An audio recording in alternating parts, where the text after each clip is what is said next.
बहुत बहुत स्वागत है आप सभी का एक बार फिर से शिक्षक शिक्षा यूट्यूब चैनल पे। और आज का यह वीडियो विशेष रूप से आगामी बीपीएससी परीक्षा पर आधारित है। और जैसा कि आप लोगों ने समाचार पत्रों के माध्यम से यह जानकारी प्राप्त कर ली होगी कि आने वाले समय में बहुत जल्द ही बीपीएससी के द्वारा एक और शिक्षक भर्ती परीक्षा बिहार में आयोजित की जाएगी। और इस परीक्षा में खास करके 6 to 8 के टीचर्स के लिए बहुत ज़्यादा सीटें आने वाली हैं। तो उसी से रिलेटेड कुछ महत्वपूर्ण जानकारियों के साथ आज के इस वीडियो में मैं उपस्थित हूं। और सबसे पहले बहुत सारी जो इम्पोर्टेंट जानकारियां होनी चाहिए, जैसे कि आपका इसमें सिलेबस क्या रहने वाला है, उसके अलावा आपका जो क्वालिफ़िकेशन वो क्या होना चाहिए, एलिजिबिलिटी क्राइटेरिया क्या होनी चाहिए, वो सारी चीज़ों के ऊपर हम लोग फोकस करेंगे। तो आइए शुरू करते हैं आज के इस वीडियो को। और जैसा कि आप यहाँ पर देख पा रहे हैं, स्नातक ग्रेड 6 to 8 शिक्षक का ये सिलेबस है। और ये सिलेबस जैसा कि आप लोगों को पता है कि इस बार 2 पेपर हुआ था, तो आगामी परीक्षाओं में भी 2 पेपर रहेंगे। और पहला जो पेपर होता है वो लैंग्वेज पेपर होता है। लैंग्वेज पेपर केवल क्वालिफाइंग पेपर होता है, ठीक है। इसमें आपको 30% अंक लाना अनिवार्य होता है, ठीक है। तो जैसे कि आप यहाँ पे देख पा रहे हैं, पत्र 1 जो है वो भाषा का है और भाषा से कुल 100 प्रश्न रहेंगे। समय आपको 2 घंटे दिए जाएंगे और नेगेटिव मार्किंग नहीं रहेगी, ठीक है। तो यहाँ पर जो 2 लैंग्वेज इसमें आप लोगों को देना होगा वो पहला है जनरल इंग्लिश का, जिससे 25 सवाल रहेंगे कुल 25 अंकों के। और इसकी कठिनाई की बात करेंगे तो कक्षा 10वीं तक की कठिनाई स्तर रहेगी। हालांकि इस बार जो एग्जामिनेशन हुआ था आप उसका पेपर देखेंगे, बहुत ही ईजी लैंग्वेज क्वेश्चंस दिए गए थे। इसके बाद दूसरा इसमें पेपर रहेगा हिंदी उर्दू बांग्ला, अपने विषय के अनुसार से। जो भी अगर हिंदी के शिक्षक बनना चाहेंगे तो हिंदी का, तो जो उर्दू के शिक्षक बनना चाहेंगे उर्दू का, और जो बांग्ला के शिक्षक बनना चाहेंगे उन्हें बांग्ला के सवालों को हल करना पड़ेगा। 75 सवाल आपको इस दूसरे सब्जेक्ट से रहेगा और यहाँ पर 75 अंक ही रहेंगे। और इसकी कठिनाई का असर भी कक्षा 10वीं तक का रहने वाला है। तो इस प्रकार से कुल 100 प्रश्न आपके भाषा के पेपर में पूछे जाएंगे, ठीक है। और इस पत्र में सभी उम्मीदवारों को न्यूनतम 30% अंक लाना अनिवार्य होगा। अब ये दोनों मिलाकर के आप 30% अंक ला सकते हैं, 30 अंक ला सकते हैं, ठीक है। तो ये तो बहुत ही आसान सा पेपर है। दूसरा जो मेन पेपर है उसके ऊपर चर्चा करते हैं। जो आपका क्वालिफाइंग के अलावा जो लैंग्वेज पेपर आपका क्वालिफाइंग हो गया, ठीक है, लेकिन जो मेरिट बनाने वाला पेपर है, ठीक है, जिसके ऊपर आपकी मेरिट निर्भर करेगी, जिसके ऊपर आपकी रैंकिंग निर्भर करेगी, वो पेपर है आपका पेपर सेकेंड, जिसे हम लोग जीएस के नाम से जानते हैं, ठीक है, जीएस पेपर। तो इसमें देखिए 6 to 8 में क्या रहने वाला है, आपका जीएस से 40 प्रश्न पूछा जाएगा, ठीक है। 40 प्रश्न जीएस से पूछे जाएंगे और बाकी के 80 प्रश्न जो है वो कंसर्न सब्जेक्ट से पूछे जाएंगे, यानी कि संबंधित विषय से पूछे जाएंगे। अब कंसर्न सब्जेक्ट में क्या क्या आएगा, तो देखिए 6 to 8 में जो बहाली होती है वो मुख्य रूप से आपके गणित एवं विज्ञान शिक्षक के रूप में होती है, दूसरा सामाजिक विज्ञान शिक्षक के रूप में होती है, और तीसरा भाषा शिक्षक के रूप में होती है। तो भाषा के अंतर्गत आपका हिंदी है, इंग्लिश है, संस्कृत है, उर्दू है, ठीक है। तो इस तरह से भाषा के शिक्षक जो होंगे उनको भाषा से संबंधित सवाल देखने को मिलेंगे। तो 80 सवाल आपको सब्जेक्ट कंसर्न से रहेंगे। इस प्रकार से टोटल 120 प्रश्न पूछे जाएंगे। और इस बार के एग्जामिनेशन में जैसा कि देखा गया कि पहली बार एग्जामिनेशन हुआ था 1 to 5, 9, 10th और 11, 12th का, तो नेगेटिव मार्किंग नहीं रखी गई थी। और आगामी जो एग्जामिनेशन होने वाली है तो इसमें 6 to 8 पहली बार आ रहा है, तो उम्मीद है कि इसमें भी नेगेटिव मार्किंग नहीं रहेगी, ठीक है। अब इसमें देखिए लेवल ऑफ क्वेश्चंस की बात करें तो हायर सेकेंडरी के लेवल का रहेगा ही। हायर सेकेंडरी से एबव भी जाएगा, लो तो रहेगा नहीं, क्योंकि पीआरटी के इस एग्जामिनेशन में ही देखने को मिल गया है कि हायर सेकेंडरी लेवल से क्वेश्चंस पूछे गए हैं। तो निश्चित रूप से आपका जो 6 to 8 का स्टैंडर्ड होगा वो थोड़ा सा और टफ होगा। और इसमें देखिए स्नातक कोटि के शिक्षकों के प्रकार की बात मैंने भी तुरंत की। तो यहाँ पर 3 प्रकार आपको देखने को मिलते हैं शिक्षकों के। गणित एवं विज्ञान के अध्यापक, तो गणित एवं विज्ञान के जो अध्यापक होंगे जो इस कैटेगरी में फॉर्म फिलअप करेंगे, उन्हें मैथ और साइंस से 80 सवाल बनाने होंगे, ठीक है। 80 सवाल उन्हें मैथ और साइंस से पूछे जाएंगे। इसमें आपका मैथ रहेगा, फिजिक्स, केमिस्ट्री, बायोलॉजी से सवाल पूछे जाएंगे। दूसरा है सामाजिक विज्ञान के अध्यापक। तो सामाजिक विज्ञान में आप लोगों को पता है कि बहुत सारे सब्जेक्ट्स हैं। तो सामाजिक विज्ञान में आपका ऑप्शंस दिया हुआ रहेगा, ठीक है, या फिर हो सकता है सबके लिए कॉमन कर दिया जाए हिस्ट्री, ज्योग्राफी, पॉलिटिकल साइंस, ठीक है। तो वो डिटेल जो सिलेबस होगा वो बीपीएससी के जो ऑफिशियल नोटिफिकेशन आता है, तो ऑफिशियल नोटिफिकेशन जारी होने के बाद ये बात क्लियर हो जाएगी कि सामाजिक विज्ञान के जो शिक्षक बनना चाहेंगे उन्हें 3 विषय से संबंधित प्रश्न पूछे जाएंगे या फिर उनके सब्जेक्ट के अकॉर्डिंग सवाल पूछे जाएंगे। जैसे कि बहुत सारे कैंडिडेट कॉमर्स वाले होंगे, ठीक है, तो कॉमर्स वाले भी सामाजिक विज्ञान के अंतर्गत ही बहाल होते हैं, लेकिन उनका जो सब्जेक्ट होगा वो क्या एग्जामिनेशन में जो सवाल पूछे जाएंगे क्या वो कॉमर्स से रहेगा या फिर हिस्ट्री, पॉलिटिकल साइंस या ज्योग्राफी से ही सवाल पूछे जाएंगे, वो आने वाले टाइम पे क्लियर हो जाएगा। इसके बाद बात करेंगे भाषा शिक्षक की। तो भाषा शिक्षक में हिंदी, इंग्लिश, उर्दू, संस्कृत एवं बांग्ला, ये मुख्य रूप से बिहार में इतने शिक्षकों की बाहरी भाषा शिक्षक के अंतर्गत होती है। तो जो भी भाषा शिक्षक के अभ्यर्थी होंगे उन्हें इन सब्जेक्ट से 80 प्रश्न बनाने होंगे अपने अपने सब्जेक्ट में। जैसे कि जो हिंदी विषय में जाएंगे उन लोगों को हिंदी से 80 सवाल देखने को मिलेंगे, जो इंग्लिश में अप्लाई करेंगे उनको 80 सवाल अंग्रेजी विषय से पूछे जाएंगे। अब इसमें क्वेश्चन का जो स्टैंडर्ड होगा उसमें लिटरेचर प्लस ग्रामर दोनों रहेगा, ठीक है। चलिए अब आगे देखते हैं योग्यता क्या होनी चाहिए। तो योग्यता न्यूनतम 50% अंकों के साथ स्नातक इसमें अनिवार्य है, ठीक है, ग्रेजुएट होने चाहिए। इसके साथ साथ आप डीएलएड या बीएड के साथ सीटेट या बीटेट पेपर सेकंड उत्तीर्ण होने चाहिए, ठीक है। तो इसमें ध्यान ये रखना है कि अगर आप ग्रेजुएट हैं प्लस आपके पास डीएलएड की डिग्री है तो भी आप एलिजिबल हैं, या फिर आपके पास बीएड की डिग्री है साथ ही आप ग्रेजुएट हैं, चूँकि ग्रेजुएट है तभी तो आपने बीएड किया है, ठीक है। तो ये आपका जो क्वालिफाइंग एलिजिबिलिटी है वो स्नातक और बीएड या फिर स्नातक और डीएलएड है। जैसे कि बहुत सारे कैंडिडेट होते हैं जो इंटर के बाद डीएलएड में एडमिशन कराते हैं, तो उनके पास केवल इंटरमीडिएट और डीएलएड की डिग्री है, वो केवल पीआरटी के लिए एलिजिबल है। लेकिन जो ग्रेजुएशन भी कर लेते हैं उसके बाद डीएलएड में आते हैं तो वो दोनों के लिए एलिजिबल हो जाते हैं, ठीक है, पीआरटी के लिए भी और 6 to 8 के लिए भी। और इसके साथ आपका सीटेट या फिर बीटेट, बिहार टीचर एलिजिबिलिटी टेस्ट या फिर सेंट्रल टीचर एलिजिबिलिटी टेस्ट, इसका सेकंड पेपर पास होना ज़रूरी है, ठीक है।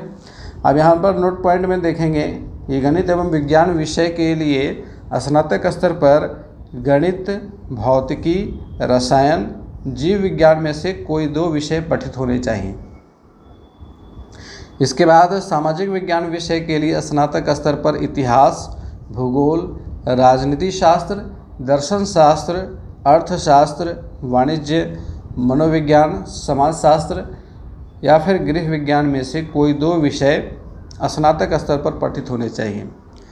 तीसरा है भाषा शिक्षक के लिए स्नातक स्तर पर प्रतिष्ठा या आनुषांगिक, जिसको हम लोग सब्सिडरी कहते हैं, ठीक है, सब्सिडरी विषय के रूप में संबंधित भाषा का अध्ययन होना चाहिए। जैसे कि सपोज दैट अगर कोई अभ्यर्थी हिंदी में अप्लाई करना चाहता है तो उसके लिए ज़रूरी है कि उसने या तो ग्रेजुएशन जो है वो हिंदी से ऑनर्स पेपर किया हो या फिर सब्सिडरी में उसका हिंदी होना चाहिए। तो सब्सिडरी में हिंदी रहेगा तो वो 2 साल फर्स्ट ईयर और सेकेंड ईयर हिंदी का स्टूडेंट रहेगा, ठीक है, हिंदी उसके सब्जेक्ट में शामिल रहेगा सब्सिडी के तौर पर। उसी प्रकार से इंग्लिश के जो लैंग्वेज टीचर बनना चाहते हैं उनका ग्रेजुएशन जो है वो इंग्लिश लिटरेचर से होना चाहिए या फिर सब्सिडरी में उनका इंग्लिश लैंग्वेज होना चाहिए, ठीक है।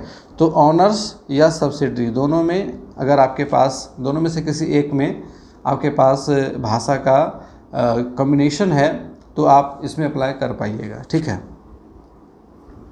इसके बाद आयु सीमा की बात करेंगे तो यहाँ पर प्राथमिक शिक्षकों के लिए जो आयु सीमा रखी गई है वही सेम टू सेम ये मध्य विद्यालय के शिक्षकों के लिए भी रखी गई है, ठीक है। तो प्राथमिक शिक्षकों के लिए जो आयु सीमा निर्धारित की गई थी वही मध्य विद्यालय के शिक्षकों के लिए भी आयु सीमा रहने वाली है। न्यूनतम आयु 18 वर्ष एवं अधिकतम आयु अनारक्षित पुरुष के लिए 37 वर्ष रखा गया है, SC ST पुरुष एवं महिला के लिए 42 वर्ष, BC EBC UR महिला के लिए 40 वर्ष रखा गया है। तो ये आपका हो गया आयु सीमा। इसके बाद उत्तीर्णांक की बात करेंगे तो सामान्य वर्ग के अभ्यर्थियों के लिए 40% लाना होगा, ठीक है, 120 में से 40%। यानी कि 48 नंबर अगर ला रहे हैं तो वो उत्तीर्ण हो सकेंगे। इसके बाद पिछड़ा वर्ग 36.5%, अत्यंत पिछड़ा वर्ग के लिए 34% रखा गया, और SC ST दिव्यांग और सभी वर्गों की महिलाएं, जितनी भी महिलाएं हैं उनके लिए 32%। ठीक है। इसके बाद अनुमानित सीटों की संख्या की बात करें तो लगभग 52,000 सीटें 6 to 8 में आने वाली हैं, संभावित हैं। ठीक है, वो तो क्लियर पता चल जाएगा जब ऑफिशियल नोटिफिकेशन आएगा तो, लेकिन अभी ये अनुमान लगाया जा रहा है कि 52,000 लगभग सीटों की संख्या होने वाली है। वेतन की बात करेंगे, मूल वेतन जो है वो आपका 28,000 होगा, और 28,000 पर आप जब कैलकुलेशन कीजिएगा आपका DA कैलकुलेट होगा, इस पर HR कैलकुलेट होगा, मेडिकल कैलकुलेट होगा। ठीक है, बहुत सारे समाचार पत्रों में CTA दे दिया गया है, जबकि CTA कहीं भी मिलता नहीं है बिहार के अंदर। ठीक है, CTA जो है सिटी अलाउंस वो बिहार में नहीं मिलता है। ठीक है, तो CTA जो न्यूज़पेपर में आप लोगों ने देखा होगा वो गलत है, बिहार में मिलता ही नहीं है। ठीक है, तो यहाँ पर आपका ग्रॉस पेमेंट की अगर बात करेंगे तो 41,000 से लेकर के 42,000 तक पहुँचेगा। ठीक है, और इसमें देखिए मूल वेतन आपका यानी कि बेसिक पे 28,000 हो गया, प्लस आपका DA अभी वर्तमान में 42% है, लेकिन उस टाइम तक ये बढ़ करके 45 या 50% तक पहुंच सकता है। ठीक है, इसके बाद बात करेंगे HR की, तो HR जो है होम रेंट अलाउंस, ये आपका बिहार में है 4%, 8% और 16%। ठीक है, तो 3 कैटेगरी में जहां आपकी नियुक्ति होगी उसके अकॉर्डिंग, अगर गांव देहात में होती है तो 4% मिलेगा, नगर परिषद के अंदर 8% और नगर निगम के अंदर आपका 16% रहेगा। ठीक है, तो इस प्रकार से टोटल कैलकुलेशन मिला करके प्लस आपका 1,000 रुपये मेडिकल जोड़ करके 41 से लेकर के 42,000 तक हो जाता है ग्रॉस पेमेंट आपका। इसमें से आपका EPF कटेगा, और EPF कटने के बाद थोड़ा सा माइनस होकर के मिलेगा नेट पेमेंट। तो ये था आपका मूल वेतन। अब बात करेंगे थोड़ा सा प्राथमिक शिक्षकों के सिलेबस के बारे में, क्योंकि प्राथमिक शिक्षकों का सिलेबस पिछले बार जो दिया गया था उसमें बहुत सारी चीज़ें क्लियर नहीं थी। एग्जामिनेशन होने के बाद बहुत सारी चीज़ें क्लियर हो गई कि किस प्रकार से सवाल का पैटर्न रहने वाला है। ठीक है, हालांकि यह भी देखा जा रहा है कि प्राथमिक शिक्षकों की इस बार जो वैकेंसी आने वाली है उसमें सीटें नहीं रहेंगी। अब देखना यह है कि इस बार की जो बहाली होने वाली है, एग्जामिनेशन तो हो गया है, रिजल्ट आने वाला है, लेकिन अभी कितने सीटों पर अभ्यर्थी सिलेक्ट होंगे इसकी कोई जानकारी नहीं है। तो अगर सीटें रिक्त रह जाती हैं तो निश्चित रूप से आगामी शिक्षक भर्ती परीक्षा में PRT के सीट रहेंगे। ठीक है, हो सकता है बहुत कम रहे, 10,000 20,000 रहे, लेकिन रहेंगे क्योंकि सीटें भरनी ज़रूरी हैं। तो उसका जो सिलेबस है, तो लैंग्वेज पेपर का सिलेबस सबका सेम है, 1 to 5 से लेकर के 11-12 तक का सिलेबस सेम ही है। आपका क्वेश्चन का लेवल जो है वो आपके लेवल के अकॉर्डिंग टफ होता जाता है। ठीक है, तो जनरल इंग्लिश और सामान्य हिंदी इस प्रकार से 100 सवाल रहेंगे। इसके बाद प्राथमिक शिक्षक का जो मेन सिलेबस है सेकेंड पेपर का, उसकी चर्चा करेंगे, और इसका डिटेल एनालिसिस मैंने यहाँ पे किया हुआ है।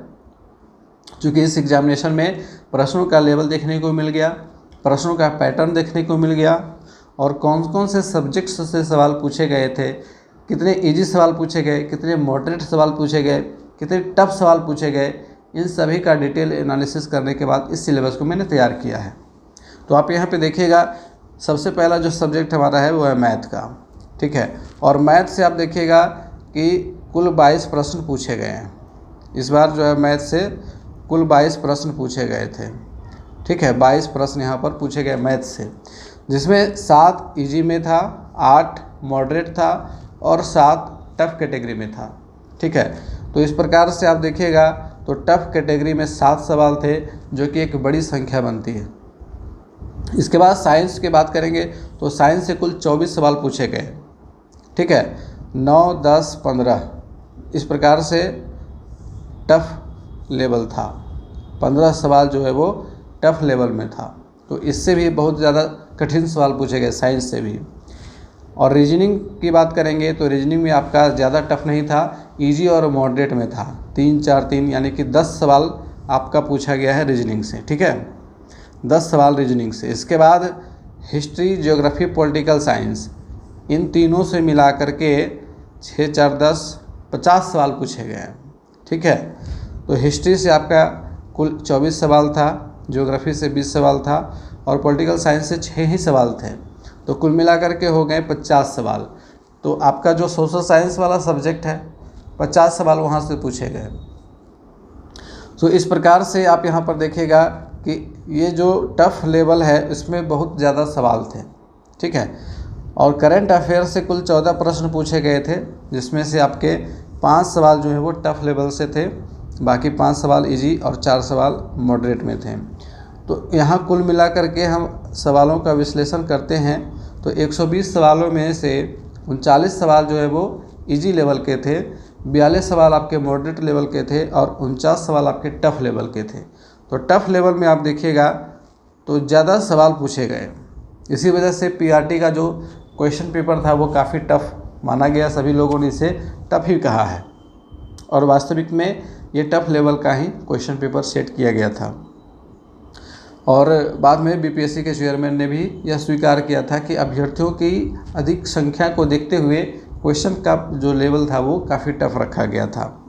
अब यहाँ देखेंगे लेवल की बात करेंगे तो जो 10th का आपका लेवल था वो 10th लेवल से आपका मैथ पूछा गया था। ठीक है, मैथ जो आपका पूछा गया था वो 10th के लेवल से पूछा गया था, लेकिन इसमें कुछ ऐसे चैप्टर हैं मैथ में जो सवाल पूछे गए, जैसे चक्रवृद्धि ब्याज पूछा गया, आपका अनुपातिकता पूछा गया, वो आपका 10th के मैथमेटिक्स में नहीं है।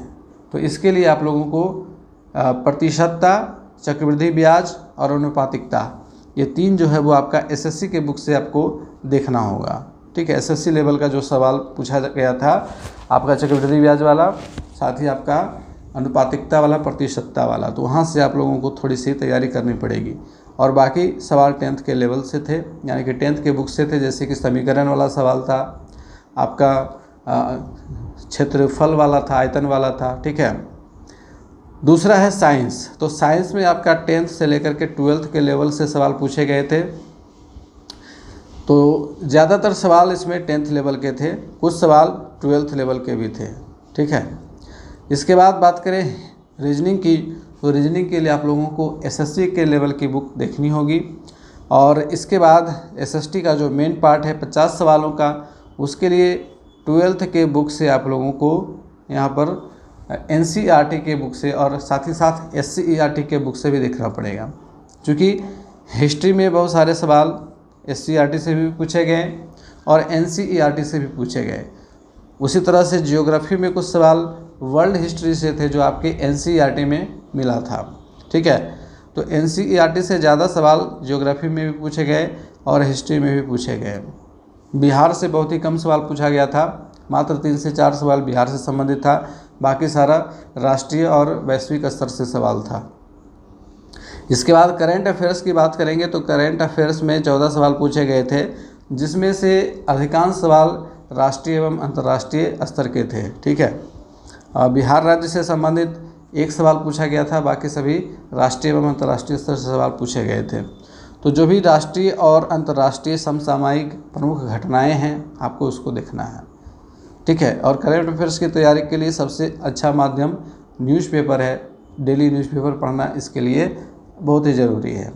तो ये था आपका प्राइमरी का जो सिलेबस है सेकंड पेपर का, जीएस पेपर का, वो आपका प्राइमरी में अगर आप अप्लाई करना चाहते हैं तो आपके पास एलिजिबिलिटी क्या होनी चाहिए, न्यूनतम 50% अंकों के साथ आपके पास इंटरमीडिएट एवं डीएलएड के साथ सीटेट या बीटेट पेपर 1 उत्तीर्ण होने चाहिए।